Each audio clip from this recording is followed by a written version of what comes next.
Hola, hola, hola, ¿qué tal? Buenas noches.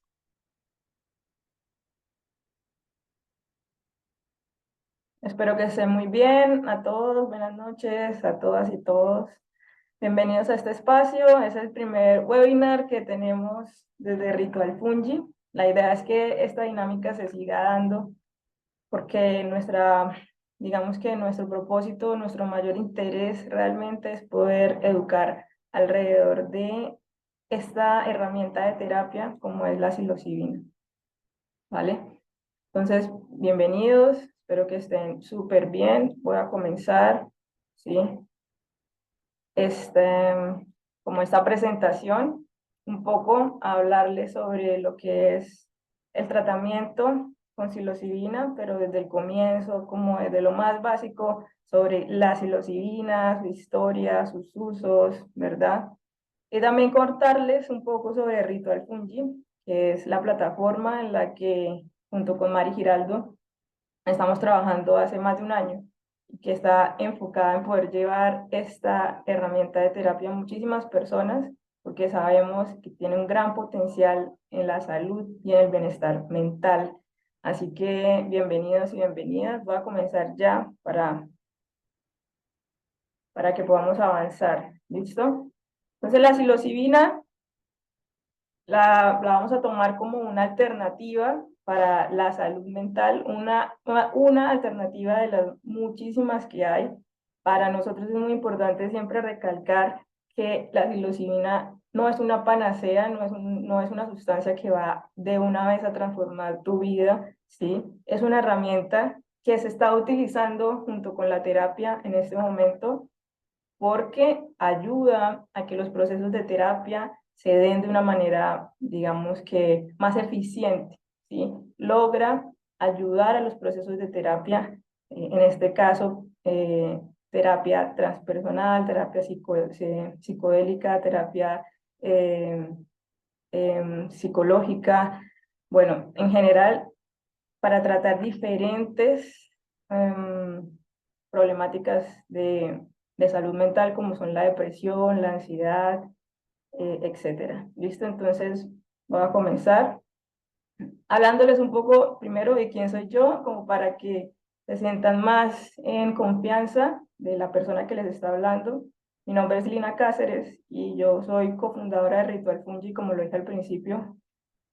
Soy bióloga de la UIS y desde la universidad pues he estado interesada en todo este mundo de los hongos, no solamente los hongos y los IBES, quiero decir que estos hongos son muy buenos, pero también hay muchísimas otras especies de hongos que tienen también como funciones a nivel de, digamos, de regeneración ecológica, bueno, y que se están utilizando también de manera alimenticia, etcétera. Hay un mundo mágico alrededor de los hongos y tienen funciones muy bonitas que podemos investigar. Este género de los hongos y los IBES es solamente una familia que hace parte de un mundo más grande, ¿sí? El mundo fungi. Entonces, como bióloga, pues siempre he estado interesada en el cultivo, en toda esta parte de la biología de este reino maravilloso que es el reino fungi. Soy terapeuta transpersonal con un enfoque humanista, ¿sí? Desde hace más o menos unos eh, 8 años que me dedico a la terapia transpersonal, a trabajar con personas a nivel de sus emociones y sus procesos de desarrollo personal. En ese caminar, pues me he formado también como biodescodificadora, que también es una linda herramienta para trabajar con nuestros procesos emocionales y nuestros síntomas también a nivel físico y emocional. Facilitadora de respiración holotrópica, que también es una técnica muy buena para entrar en estados expandidos de conciencia. La respiración nos ayuda a poder de pronto destapar situaciones de trauma, ¿sí? Solo con respirar podríamos llegar a tener experiencias como las que tenemos con dosis de hongos o de yagé o de algún tipo de enteógeno. Entonces es importante y es muy chévere aclarar este punto, ¿no? Como estas sustancias nos pueden llevar a expandir nuestra conciencia, pero no son necesarias para llegar a esos estados. Lo podríamos hacer con la meditación si fuéramos personas meditadoras, si tuviéramos una rutina juiciosa de meditación, y podríamos llegar también a esos estados por medio de la respiración, ¿sí? Entonces, para que tengamos en cuenta que hay muchísimas alternativas y que la psilocibina pues es una más, ¿sí? Para mí es muy importante también como bajar un poco los humos con respecto al boom que hay alrededor de la psilocibina, porque considero que hay muchísima desinformación alrededor. Entonces se habla de la psilocibina como si fuera la salvación para las personas, ¿sí? Para la humanidad. Y bueno, es una gran herramienta, pero considero que hay muchísimas cosas más que también son grandes herramientas. Consteladora familiar y psiconauta, caminante de las medicinas ancestrales por más de 13 años. En ese sentido, pues he experimentado con muchísimas sustancias, siempre desde un enfoque tal vez de desarrollo personal, principalmente con la ayahuasca, el DMT. Y en todas esas experiencias de psicodelia he llegado a puntos de sanación y puntos de comprensión transpersonales que yo siento que sería muy difícil de pronto acceder a menos de que yo hiciera un compromiso, por ejemplo, con la meditación o con la respiración. Entonces, digamos que son coayudantes y son facilitadores de experiencias transpersonales que nos pueden ayudar a dar saltos cuánticos con respecto a nuestros procesos de desarrollo personal, ¿sí? Y bueno, actualmente soy terapeuta psicodélica, entonces facilito espacios individuales y grupales también de experiencias con psilocibina, MDMA y DMT, ¿sí? Experiencias individuales y grupales con un acompañamiento terapéutico pre-experiencia, durante la experiencia y post-experiencia, ¿no? Son 3 niveles que se deben tener, digamos, para poder acceder a una integración o a realmente sacar el provecho, ¿sí? A la experiencia psicodélica.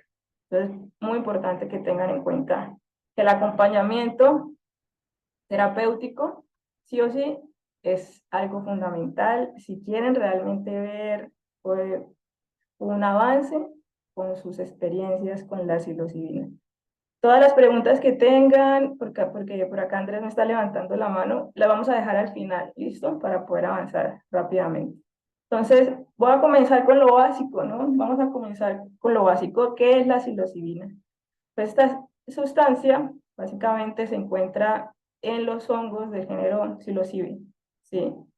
Hay muchísimos, está los más conocidos, que son los cubensis, tal vez son los más conocidos, y pocos conocidos están los semiacelata y los cianeses, ¿sí? También hay otros, digamos, géneros, pero son poco estudiados, como les digo, hay muchísima cantidad de hongos que cada vez se van descubriendo de a poco, pero los más conocidos y los que vamos a hablar principalmente son precisamente los del género psilocibe, ¿sí? Que son los que se utilizan para estos tratamientos que se están haciendo en la actualidad. Entonces, la psilocibina es una sustancia que se encuentra en estos hongos, pero no solamente está la psilocibina, sino también hay otras sustancias como la eocistina o la psilocina y la norvaeocistina. Entonces, estas sustancias se denominan alcaloides triptamínicos, ¿sí? Lo que se ha estudiado es que la sustancia que genera pues la respuesta psicodélica o la experiencia de expansión de conciencia viene siendo la psilocibina, pero realmente es la psilocina, ¿sí? Esta sustancia, la psilocina, es realmente la que provoca la experiencia psicodélica, junto claramente de estas otras sustancias, de estos metabolitos que están presentes en el hongo, pero no se conocen como muy a profundidad cuáles son las funciones de estos otros, pero en conjunto van a hacer que tengamos una experiencia expandida de conciencia, ¿sí? ¿Qué pasa con la psilocibina? ¿Sí? La psilocibina, pues es una triptamina. Estos alcaloides triptamínicos se encuentran en el cuerpo, de hecho. Podemos encontrar como alcaloide triptamínico la serotonina, ¿sí? Y la melatonina. Entonces son neurotransmisores que tenemos normalmente en nuestro cuerpo, pero se encuentran también en algunas sustancias o, por ejemplo, animales o plantas, como por ejemplo los hongos, y también pueden encontrarlos en el yagé, ¿sí? En este bejuco del yagé, y también los pueden encontrar en algunos animales como el sapito, el bufo. Yo no sé si de pronto conocen sobre el bufo, pero en el bufo también van a encontrar alcaloides triptamínicos, pues tienen DMT. Entonces, estos alcaloides triptamínicos son principalmente la psilocibina y el DMT, ¿no? Hablando como de estas sustancias psicodélicas. Entonces, ¿qué pasa con esta sustancia como tal? Que una vez que la psilocibina, que es como la principal o la que la que está en mayor cantidad dentro de los hongos, cuando entra a nuestro cuerpo por medio pues, de su proceso metabólico en un medio ácido, se va a transformar en psilocina. Psilocina es la sustancia que realmente va a actuar a nivel de los receptores que nosotros tenemos para esos neurotransmisores como la serotonina, y que es una molécula que es muy parecida, ¿sí? Es muy parecida a la serotonina. Entonces, si se dan cuenta, esta molécula de acá, si ustedes buscan la molécula de la serotonina, la estructura es muy parecida, y como nosotros tenemos receptores para este neurotransmisor, esta molécula se va a unir a a esos receptores de ese neurotransmisor de la serotonina. Tal vez esa es la razón por la cual cuando tomamos psilocibina, cuando tomamos estos honguitos, se produce una sensación de bienestar, ¿sí? Ustedes saben que la serotonina está relacionada a que nos sintamos bien, ¿sí? A que tengamos sensación de relajación a nivel muscular también. Se dice que reduce el dolor, ¿ya? La melatonina es un neurotransmisor que lo que hace es regular los niveles del sueño. Entonces también la psilocibina se está estudiando a nivel de cómo nos puede ayudar a regular nuestros niveles de sueño. Pero al mismo tiempo, esta serotonina, perdón, esta psilocibina puede activar zonas que están relacionadas a nuestro sueño REM, ¿sí? Entonces, es muy común que durante los tratamientos con psilocibina, ya sean en micro o macrodosis, más adelante voy a hablar de esto, se produzcan un aumento en los sueños, ¿sí? Pero esto es positivo, esto no es algo negativo, porque esa misma zona está relacionada a la creatividad. Entonces, ¿por qué la psilocibina puede aumentar los niveles de creatividad? Porque está eh, vinculada también a nuestros receptores de estas zonas del cerebro del sueño REM. ¿Sí? El sueño REM, pues para los que no saben mucho de esto, es el que nos permite soñar, ¿sí? Es el momento, el tiempo en el que estamos con un montón de sueños, estamos en el mundo onírico en ese momento. Entonces, por eso la serotonina y la melatonina, pues están muy como relacionados a la acción de la psilocibina. ¿Listo? Bueno, entonces continúo. Voy a quitar esto de acá porque me estorba un poco. La psilocibina se ha utilizado ancestralmente. Los honguitos han estado en este planeta durante muchísimo tiempo, y lo interesante es que ya se han descubierto y existen pruebas de que algunas comunidades indígenas hace muchísimo tiempo han usado estos hongos con fines de rituales mágicos religiosos, ¿sí? De hecho, hay muchísima información en diferentes lugares del mundo. Digamos que la muestra más antigua del probable uso de estos hongos a nivel ritual y espiritual se encuentra en un mural en Tassili, y en el desierto del Sahara. Entonces, esos registros datan de más de los años 7000 o 9000 antes de nuestra era. Entonces, es como el registro más antiguo que hay de cómo nuestros antepasados ya tenían estos hongos, digamos, para su beneficio espiritual, o usaban estos hongos y esta sustancia para su beneficio espiritual.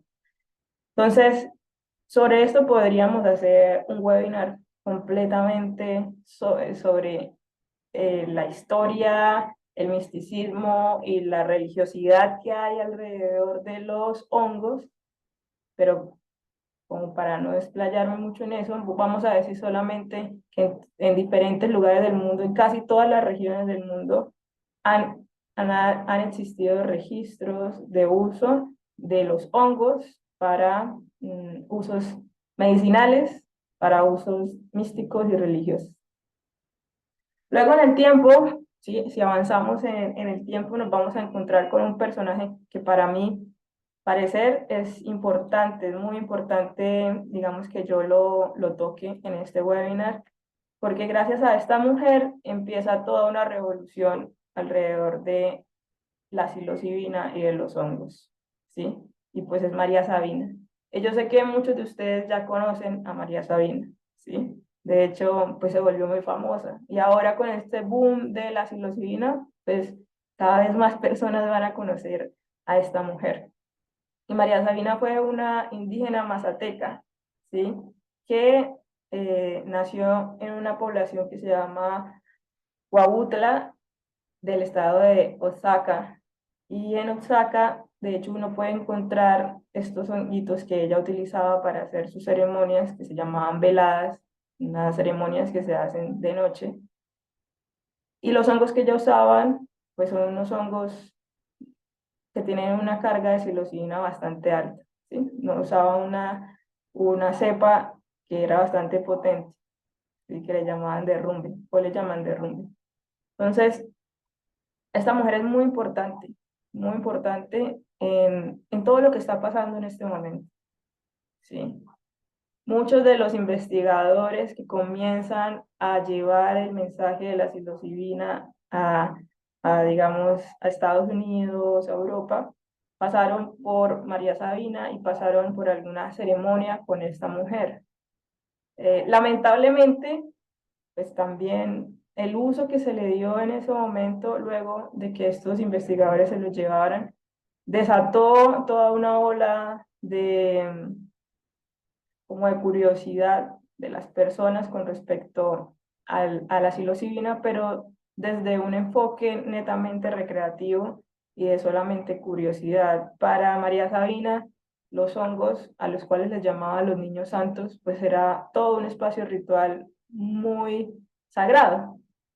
Cuando hay ceremonias, cuando hay un espacio ritual, el enfoque cambia completamente a cuando tú vas y te tomas unos hongos solamente para pasarla bien y para ver luces y para alucinar imágenes, ¿sí? Historias, etcétera.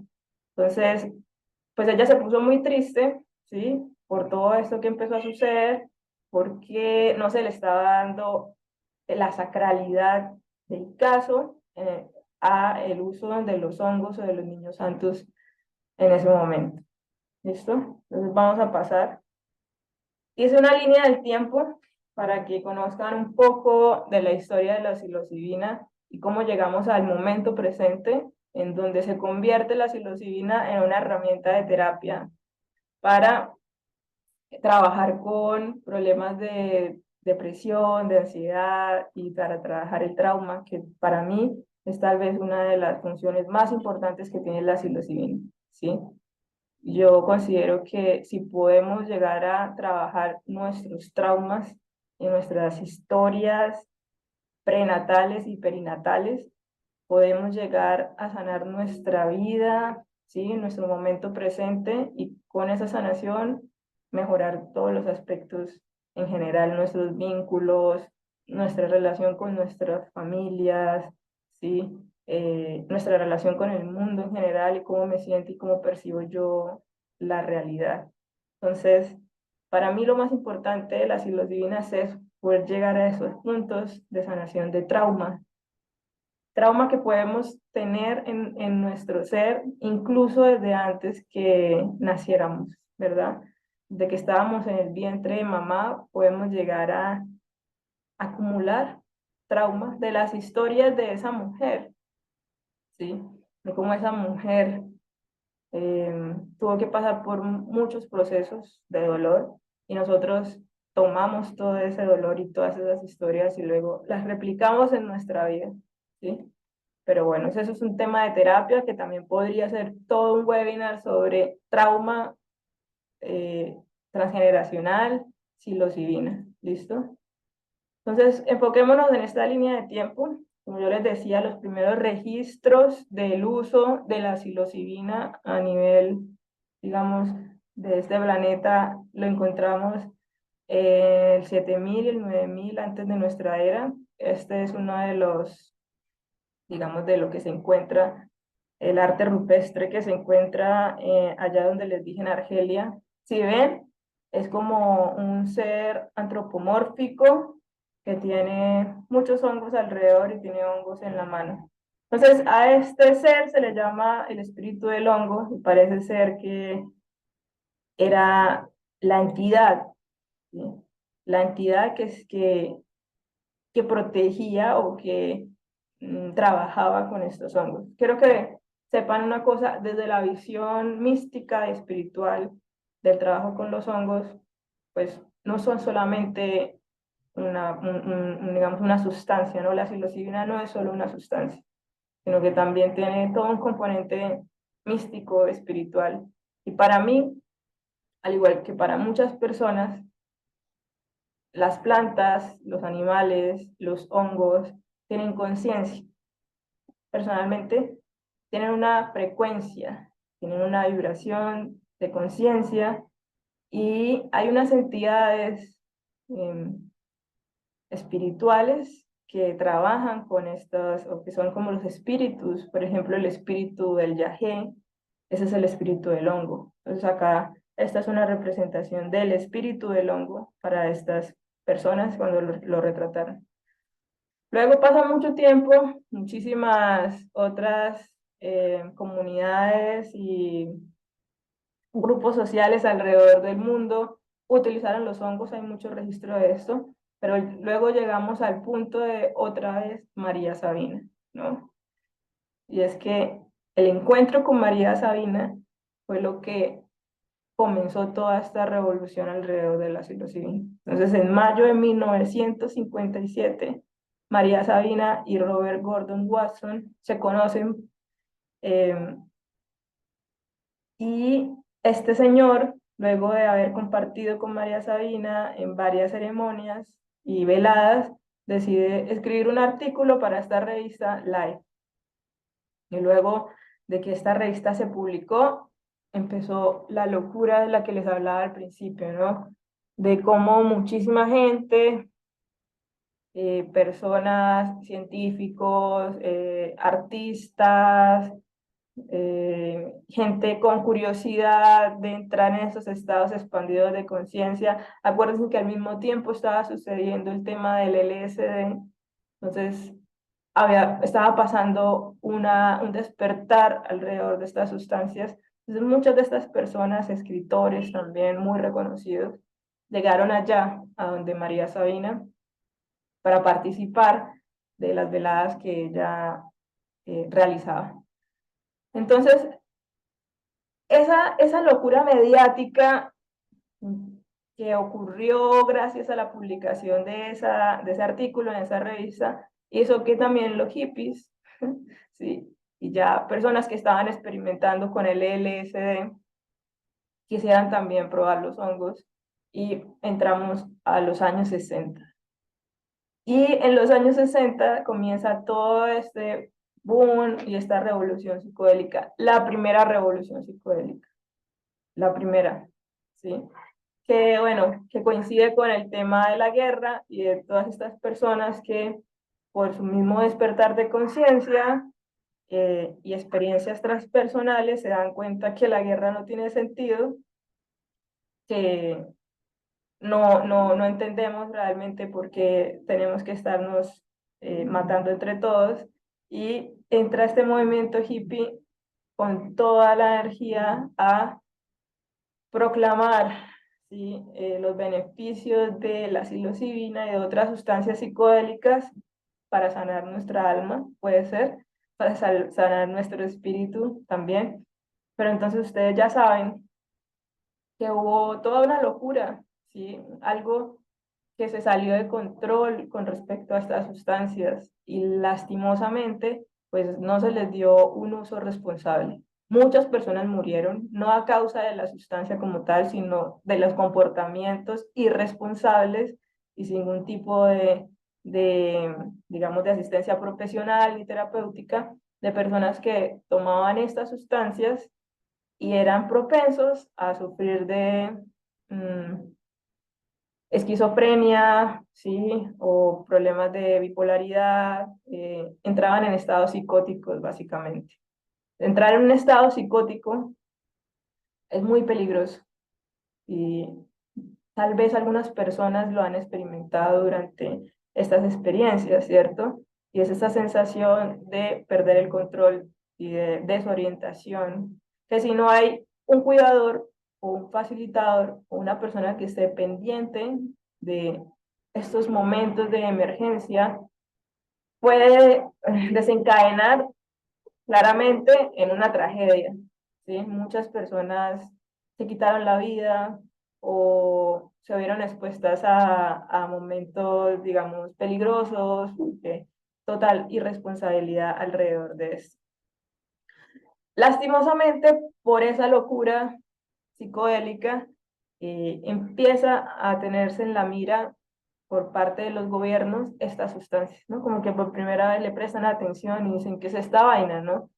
Un poco de chicos tomando sustancias en contra de la guerra, no quieren ir a la guerra, entonces necesitamos soldados, pero ellos no quieren ir, y hablando sobre el amor, sobre la paz, etcétera. Bueno, algo que no le conviene para nada al sistema, pero que al mismo tiempo se daban como muchos, como que se ponía también el, el susto alrededor del uso de estas sustancias precisamente porque no había orden y no había una estructura respecto al consumo. Entonces, como todo, se salió de control y empezamos a ir lentamente hacia la, uh, el Tratado de Viena, ¿sí? En donde se penalizaron estas sustancias. Pero antes de eso, al mismo tiempo que estaba ocurriendo el tema de los hippies, que estaban estas personas experimentando con esta sustancia, habían científicos, personas profesionales, médicos, psiquiatras, psicólogos, que estaban muy emocionados porque se daban cuenta que la psilocibina era una súper herramienta y una sustancia que podía llegar a reemplazar a los antidepresivos, ¿no? Entonces empezaron a hacer estudios sobre cómo la psilocibina ayudaba a pacientes con depresión resistente a antidepresivos y personas con ansiedad, así como personas con trastornos de estrés postraumático, ¿sí? Personas con cáncer, que les generaba mucha ansiedad el tema de saber que iban a morir. Entonces, estas investigaciones se hicieron a la par, mientras había un montón de gente desordenada que estaba tomando hongos de manera recreativa para, bueno, simplemente disfrutar el momento. Había muchos científicos que estaban trabajando seriamente en las potencialidades a nivel de terapia de estas sustancias. En uno de esos se realizó un experimento en 1962 y tal vez es como de los más relevantes o los más importantes, que fue muy interesante y se llamó el experimento del Viernes Santo. Entonces, ¿por qué el Viernes Santo? Porque se hizo un Viernes Santo, ¿sí? Lo que querían probar era cómo las experiencias con psilocibina eran muy similares a las experiencias místicas que se encontraban en los registros de los libros religiosos, ¿no? Como las experiencias que tenían los santos o estos profetas que decían que hablaban con Dios o que se les aparecía un ángel y que el ángel les hablaba y les decía cosas o que habían visto a Jesucristo. Bueno, esas experiencias místicas que estos beatos o estos santos llegaban a tener sin sustancias, ¿sí? Ya sea por medio de otras prácticas, porque se sabe que muchos de estos practicaban el ayuno, pasaban largos periodos en ayuno. El ayuno también es una herramienta en la cual se puede entrar en estados alterados de conciencia. Hay comunidades, por ejemplo, la Iglesia Nativa Americana, serían los indígenas del norte de Estados Unidos, pues ellos practican unas dinámicas que se llama la búsqueda de la visión, que prácticamente es eso, ¿no? Buscar experiencias trascendentales o experiencias místicas por medio del ayuno. Entonces se puede tener visiones y se puede tener experiencias transpersonales con el ayuno, por ejemplo. También el dolor, entonces, sobre todo los sacerdotes practicaban también este proceso de darse látigos, ¿no? Generarse dolor, llegar a los puntos como de mucho sacrificio, como esta es la ofrenda para Dios, ¿no? Mi dolor. Y en esos momentos de dolor intenso se llega a trances espirituales, que es curioso, ¿no? Como de muchas maneras hemos buscado entrar en estados alterados de conciencia, ya sea con sustancias o con meditación o con respiración o con el ayuno o con el dolor, pero siempre buscamos la manera de entrar en otros estados. Entonces, ¿nos gusta? ¿Qué buscamos, no? ¿Qué buscamos? ¿Por qué seguimos en esta sensación de que algo falta? Como que este mundo y este mundo material no es suficiente, ¿no?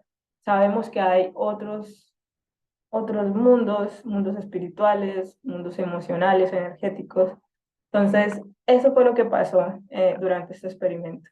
Se quería comprobar que lo que pasaba con la psilocibina era muy parecido a estas revelaciones místicas de los santos. Y así fue. Entonces se hizo un experimento de doble ciego, es decir, que nadie sabía quién había tomado psilocibina y quién no, eh, quién había tomado el placebo, quién había tomado psilocibina. Y encontraron que, bueno, que la mayoría, que de por sí ya eran personas religiosas, eran sacerdotes, y estaban en medio como de sus oraciones en la Semana Santa, llegaron a tener esas experiencias místicas, ¿sí?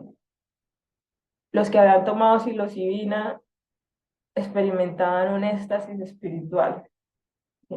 Decían que habían tenido conversaciones con Dios, y es curioso porque esta sustancia actúa a nivel de las creencias personales, ¿ya? Entonces, si le da psilocibina a los sacerdotes católicos, pues las experiencias transpersonales de ellos van a ser enfocadas en sus creencias, ¿no? En lo que está en su inconsciente, en su programa mental. Así que probablemente se les va a aparecer Jesús, los ángeles, la Virgen María, etcétera. Es muy curioso este experimento, ¿sí?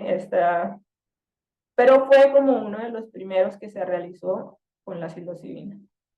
Luego de eso y de muchos otros experimentos llega el Tratado de Viena, eh, y viene la penalización y la prohibición total de las sustancias, de la psilocibina, del LSD, del MD, bueno, de todas las sustancias, todas las sustancias entraron ahí empaquetadas, y pues lo que se decía era que ninguna de esas sustancias tenía ningún potencial terapéutico, ni médico, ni nada, que no servían para nada, solo para drogar a los jóvenes, ¿sí? Y que eran muy peligrosas porque los jóvenes drogados pues se convertían en criminales y terroristas y bueno, ahí metieron todos los argumentos posibles para penalizar y prohibir estas sustancias. Lastimosamente, pues por el mal comportamiento de los hippies, de alguna manera, o por ese comportamiento irresponsable, para no llamar mal, porque pues a la final solo se estaban divirtiendo, pero fui bastante irresponsable, la investigación científica pues también se vio afectada, se vio muy afectada. Y todos los experimentos que se estaban haciendo de cómo la psilocibina ayudaba a procesos de depresión, ansiedad, etcétera, tuvieron que parar, porque de hecho muchos investigadores y personas que estaban como con la bandera de la psilocibina y de otras sustancias, entre esos muchos psiquiatras y psicólogos de Harvard, eh, fueron arrestados, estuvieron en prisión por hacer estos experimentos de manera clandestina y por promover también estas sustancias, ¿sí? Entonces, venimos que en 1971 no, vamos a tener unos 20 años que yo le llamo la época oscura. Durante 20 años, imagínense tanto tiempo, o sea, 20 años es un montón de tiempo perdido que si no hubiéramos tenido esa prohibición, probablemente estaríamos en este momento en otro nivel, a nivel de la psiquiatría y de, el tratamiento de enfermedades mentales, ¿no?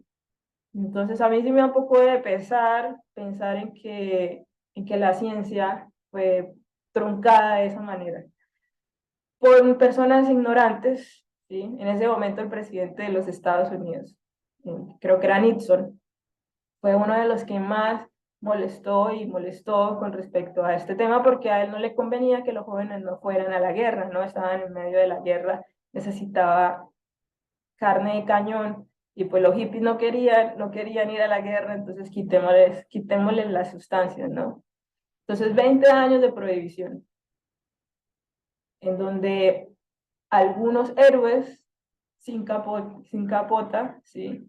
Algunos héroes clandestinos continuaron las investigaciones, pero pues por debajo de cuerda, ¿no? Como teniendo en cuenta que estaban haciendo algo en contra de la ley. Pero gracias a esas personas que se arriesgaron y que continuaron con las investigaciones, es que hay algo de avance.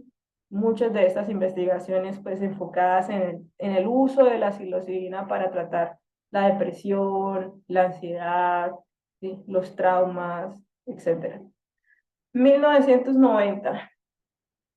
A partir de 1990 empieza a suceder algo, ¿no? Hay un cambio de paradigma.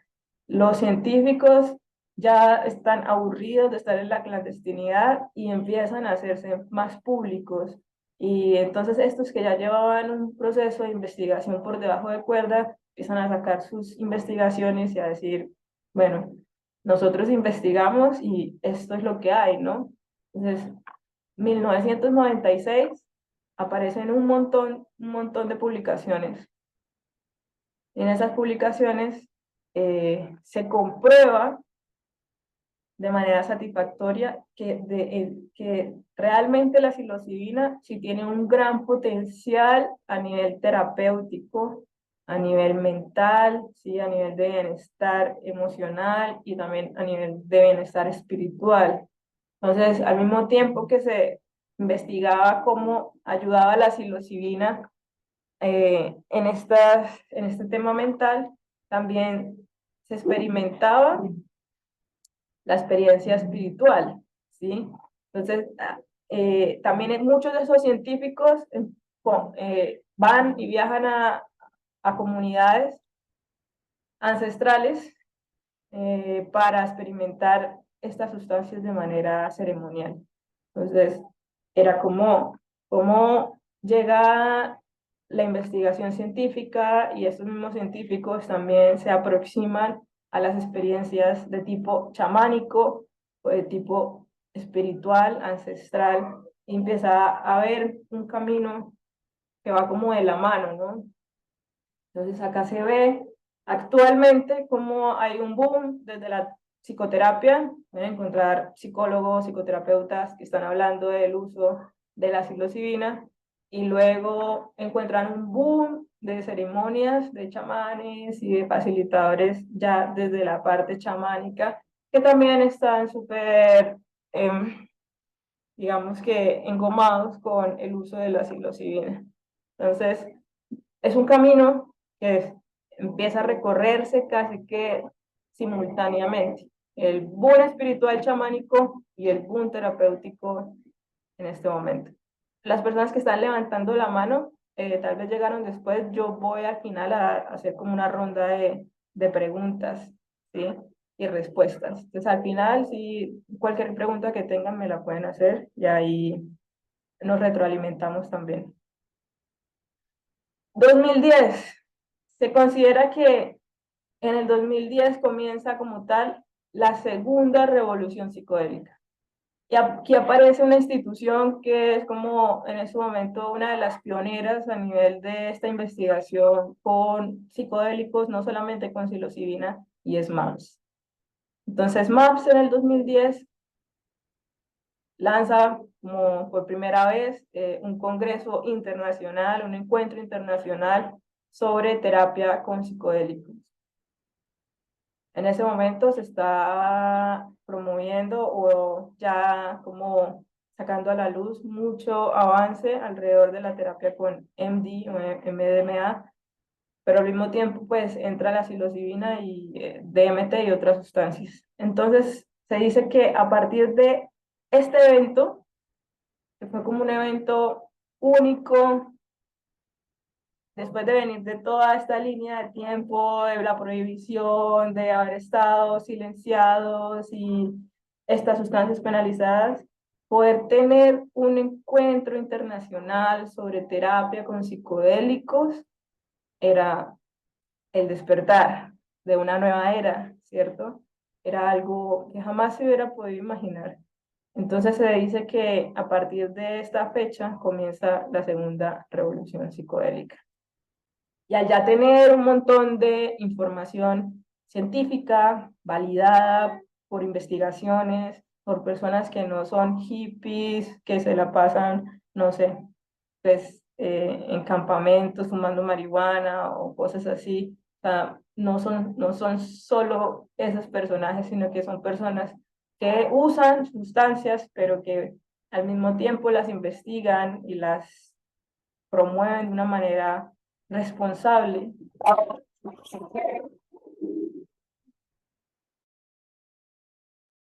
Qué pena, ahí sonó mi perrita.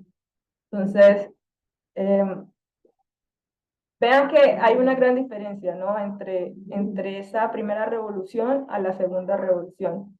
¿Cuál sería la diferencia? Que tal vez estos hippies se formaron como científicos, como psicólogos, como psicoterapeutas, como psiquiatras, y ahora estos hippies, ahora acá, son personas que tienen toda digamos, una validez social, sistémica, ¿sí? Para decir, bueno, estas sustancias son muy buenas y estos son los resultados de las investigaciones.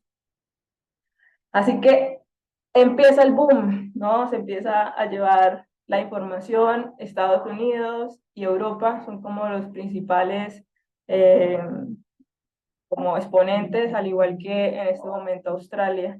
Entonces, al ver como tanta evidencia científica, a los gobiernos no les queda más que mirar de nuevo, ¿no? Repasar qué pasa, ¿no? Y qué tal que sí sirva, y qué tal que funcione, qué tal que pueda ayudar a las personas que están sufriendo en este momento con los antidepresivos o que tienen problemas de ansiedad, depresión, etcétera. Entonces, pues gracias a MAPS y a muchas otras instituciones a nivel mundial, no solamente ellos, se está, digamos que, despenalizando, ¿sí? Se están levantando todas estas prohibiciones de a poco, ¿sí? Vamos de a poco. En muchos lugares de Estados Unidos, Denver, por ejemplo, también ya es legal, pero hay muchos vacíos ahí todavía jurídicos. estamos en una línea entre lo legal y lo ilegal, ¿sí? No están completamente despenalizados. Solamente en Australia en este momento, que precisamente este año, se convierte en el primer país a nivel mundial que despenaliza completamente el uso de MD, del MDMA y de la psilocibina para terapia, ¿sí? Para uso terapéutico principalmente. Entonces ahí estamos en ese punto. Estamos en el punto en el que no hay vuelta atrás, en que esto no se puede parar, en que es una muy buena alternativa, que muchos países ya están metiéndole la ficha. Hay muchos aspectos a tener en cuenta también en esto, que también daría para hacer un webinar completo, es el tema de la industria y de cómo la comercialización masiva también va a beneficiar a ciertos grupos de personas y pues, la idea es que estas sustancias lleguen a todos, ¿no? Que no sea solamente un privilegio como todo lo que ha pasado por el sistema capitalista, privilegios de personas que tienen el dinero y que lo pueden y que pueden acceder, ¿no? Entonces, pues en este momento hay terapias de experiencias con psicodélicos que pueden llegar a costar $3,000 solo porque están certificados, pues, por una institución médica y bueno, tienen el permiso para hacerlo en sus lugares, pero es muchísimo dinero, ¿no? O sea, no sé ustedes qué piensen sobre eso, pero a mí me parece que debería ser de acceso para todas las personas, teniendo en cuenta que los hongos básicamente los puedes cultivar tú mismo en tu casa, ¿no? O sea, algo que yo puedo cultivar en mi casa, porque yo tendría que dar tanto dinero. El acompañamiento terapéutico es muy importante, claramente, ¿sí? Y me parece muy interesante y muy chévere que haya un respaldo médico y psicológico en el momento en el que se hacen estas experiencias porque se va a sacar un mayor provecho.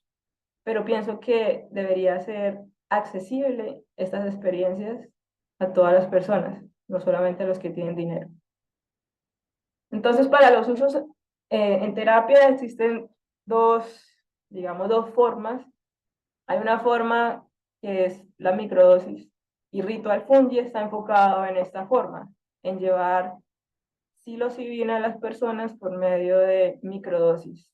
Entonces, este tratamiento está enfocado a largo plazo, ¿sí? A que podamos tener los beneficios de la psilocibina, pero sin tener que pasar por alteración de los sentidos, que no, digamos que no puedas hacer tus actividades diarias, sino que tengas los beneficios, tengas acceso al bienestar emocional, a reducir tus niveles de estrés, a sentirte conectado con la tierra y con todo lo que existe, pero sin la necesidad de, digamos, de incapacitarte por 6 horas, ¿no? Que es más o menos lo que dura un proceso de una macrodosis, por ejemplo, y que no puedas hacer absolutamente nada más porque no estás ni al caso con el mundo de la 3D, ¿no? Estás en estados transpersonales. Entonces las microdosis son una alternativa linda por eso y desde Ritual Fungi pues queremos que muchas personas puedan acceder, ¿sí? A esta herramienta de terapia. Una microdosis va de 0,1 gramo hasta 0,5 gramos de hongo seco, ¿ya? Más allá de 0,5 es ya no se considera una microdosis y ya podría alterar tus sentidos. Entonces, si vas al trabajo con una dosis más alta de esto, podría ser difícil. Podría ser difícil sostener como las conversaciones y pues tus dinámicas normales. Una macrodosis de psilocibina ya es una dosis pues, más alta, ¿no? Es una dosis de ceremonia o es una dosis que pretende que puedas entrar en estados transpersonales, que entres a algo que se llama la disolución del ego, que puedas también entrar a revisar traumas perinatales y experiencias también digamos, de la adolescencia hacia adelante, en donde pues pueden haber muchas creencias arraigadas y miedos y programas arraigados, digamos, por lo mismo, por las experiencias de trauma. Entonces, con una experiencia de macrodosis, con una dosis alta, puedes llegar a tener realizaciones muy lindas a nivel espiritual y a nivel emocional. Llegar tal vez a puntos de comprensión que en una terapia convencional se tomaría muchas sesiones de terapia, ¿sí? Por eso es que la macrodosis en este momento está revolucionando la psiquiatría. ¿Cómo puede ser que tú en una experiencia de macrodosis puedas llegar a puntos de sanación, de procesos de trauma, historias de dolor, que te tomaría muchísimas sesiones de psicoterapia en una? Ahora, si se acompaña con un psicoterapeuta, una persona capacitada para eso, que tenga herramientas transpersonales o herramientas de psicoterapia, o inclusive un psicólogo o un psiquiatra que esté abierto a esto y a estas experiencias y se anime también como a experimentar con ellas, puede ayudar a las personas a, a sanar un montón de cosas, ¿no? Es como yo me ahorro muchos años de terapia tomando esta sustancia, ¿sí? Y si tengo un buen facilitador, y tengo una buena persona que está ahí conmigo, ayudándome con herramientas, puedo pasar del punto A al punto B, ¿sí? Que es lo que siempre les digo a las personas cuando estamos en citas de orientación. Les digo, ¿tú qué quieres hacer con las microdosis o para qué las estás tomando, no? Dime cuál es el propósito por el cual tú tomas esto, a dónde quieres llegar, porque uno para qué se toma una pastilla de esas. Uno no se puede tomar una pastillita de esas pretendiendo que la vida le va a cambiar, ¿no? O que con una pastilla o con un tratamiento de estos puede llegar a transformar su realidad de un momento para otro.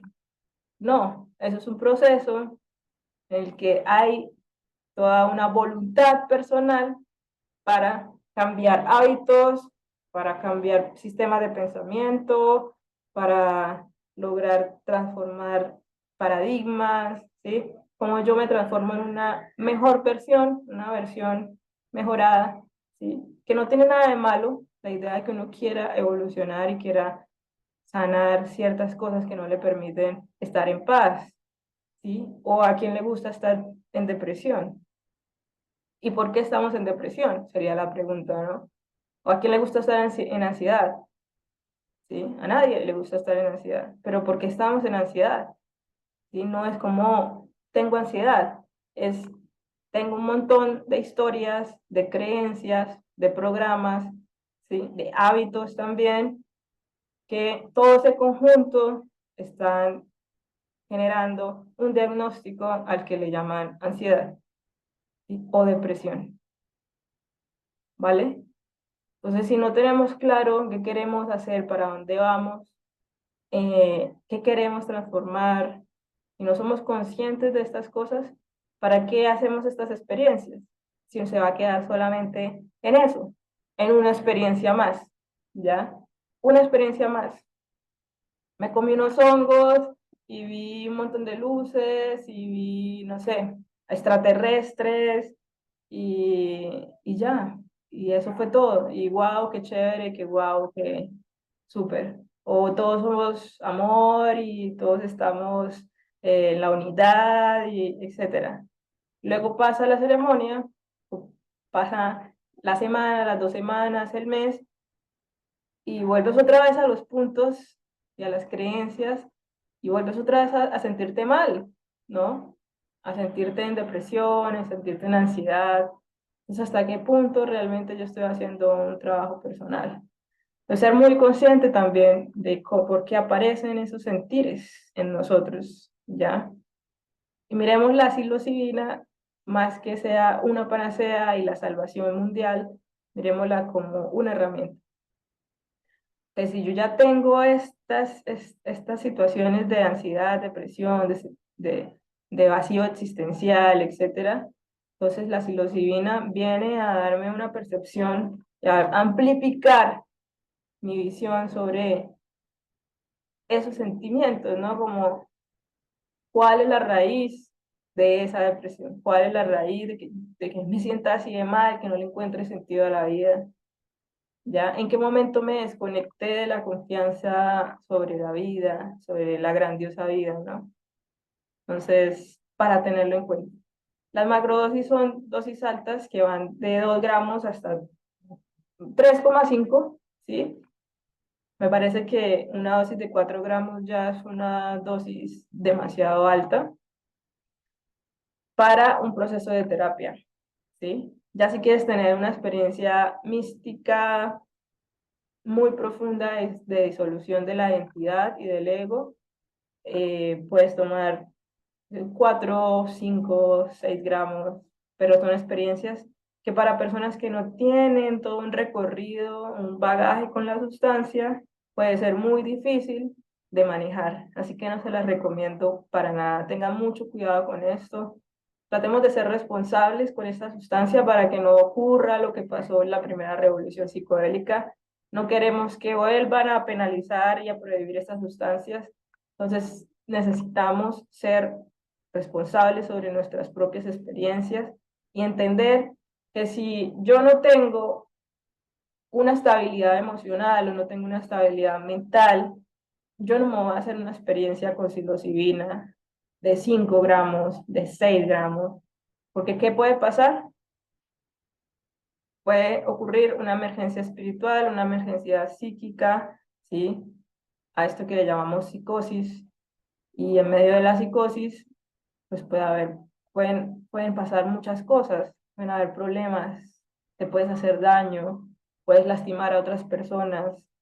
eh, entonces sí es muy importante y les quiero como recomendar mucho esto, ¿no? Las macrodosis también se deben hacer acompañadas de un facilitador, una persona que sepa cómo llevar un proceso de estos, que sepa qué hacer con una persona que está en un proceso de angustia o de miedo, porque está sintiendo demasiado. Cómo puedo contener a esa persona? ¿Cómo puedo cuidarla? ¿Cómo, qué palabras usar?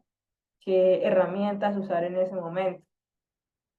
Muchísima gente en este punto se está lanzando a experimentar con con las macrodosis, perdón, de una manera irresponsable, ¿sí?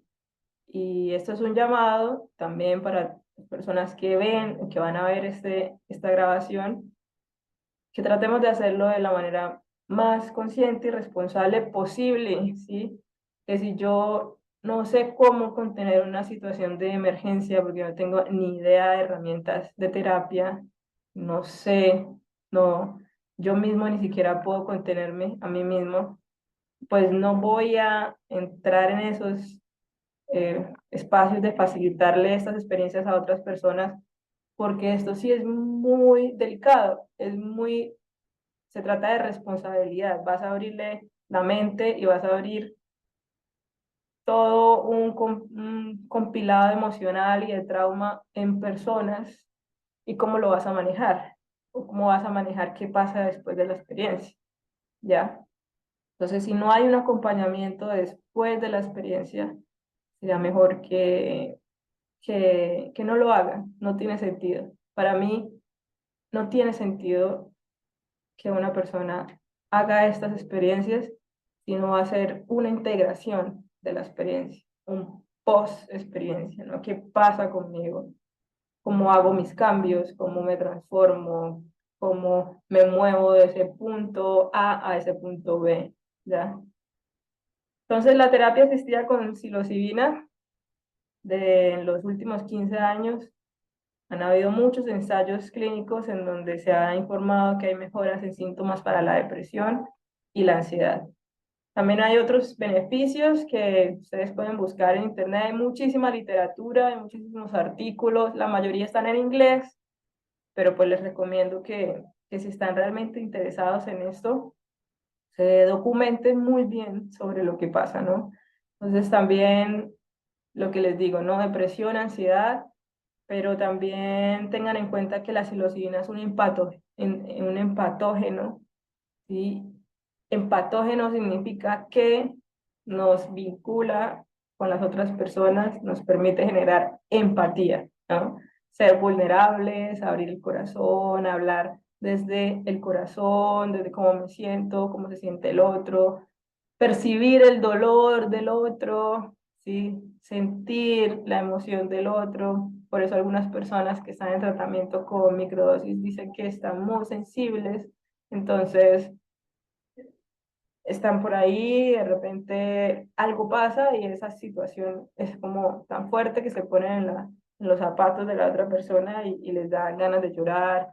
Entonces estamos más sensibles ante el mundo y a mí me parece muy lindo y muy positivo porque el sistema nos lleva cada vez más a separarnos y a ser individualistas, ¿cierto? A no pensar en el otro, en cómo se siente y actuamos solamente en pro de nuestro beneficio personal, pero no tenemos ni idea de qué está pasando en la mente y en el corazón de la otra persona, ¿ya?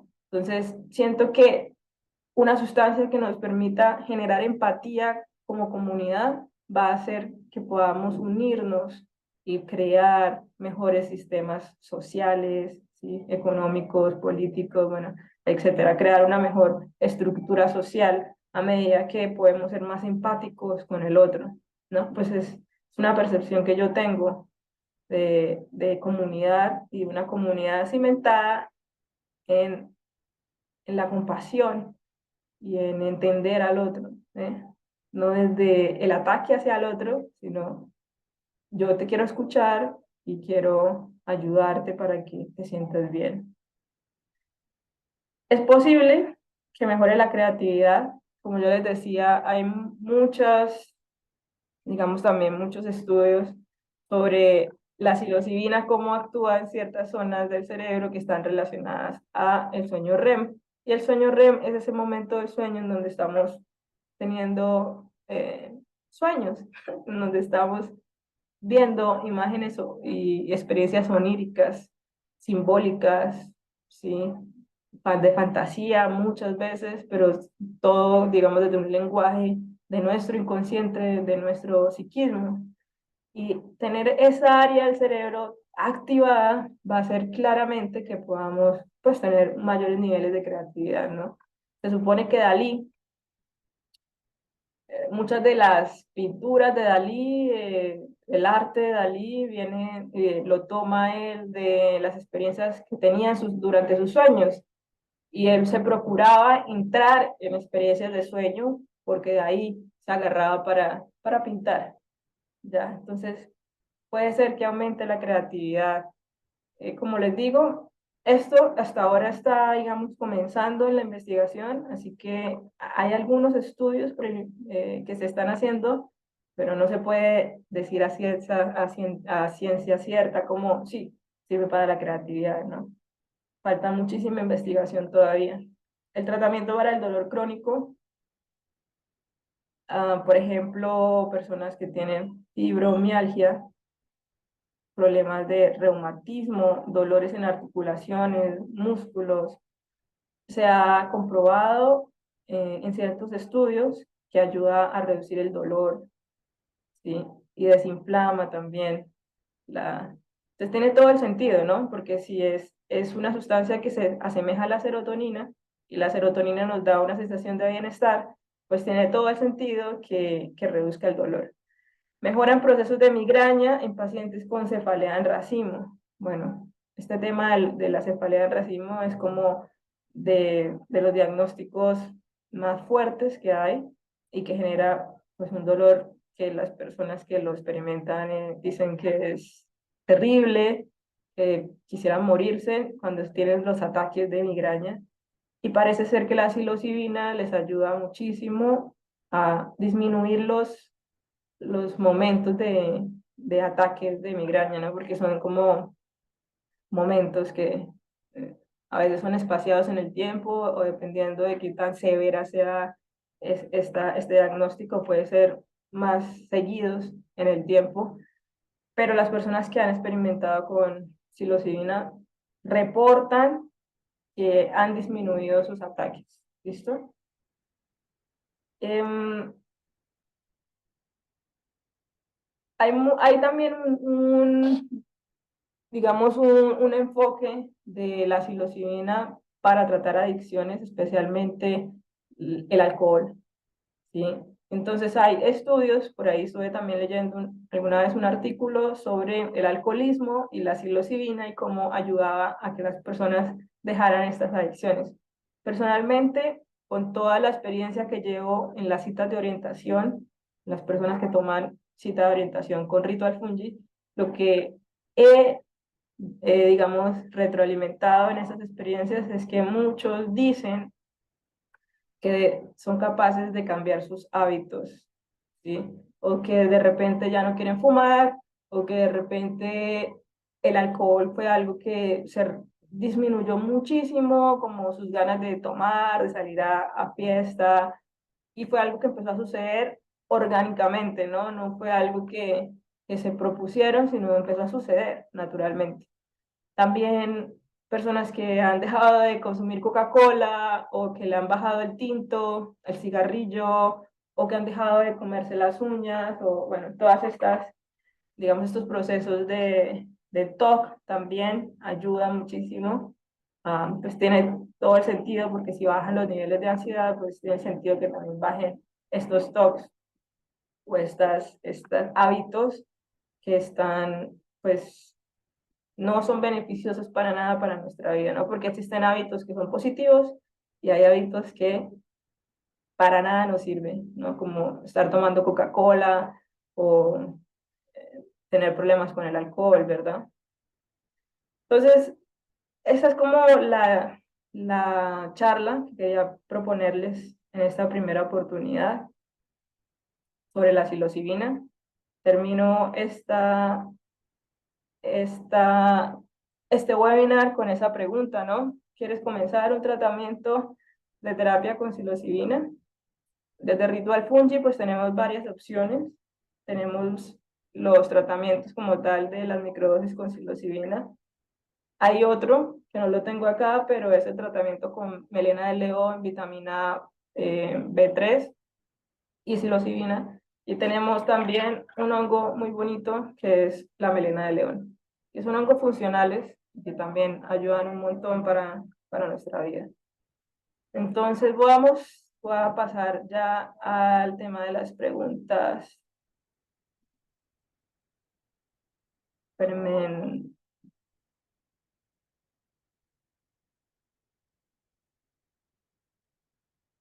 ¿Pueden activar el micrófono?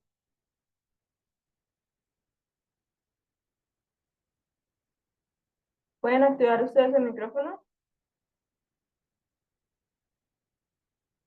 Ya les permití. Entonces, Andrés, no sé si quieras preguntar algo. Uy, bueno.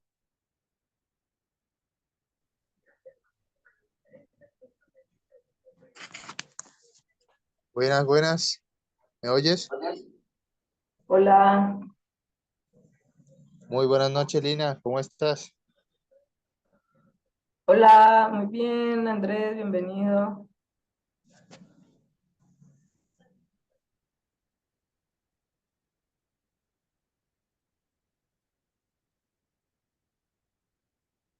Pueden poner la cámara si quieres, Andrés, y me puedes hacer la pregunta. Voy a parar la grabación.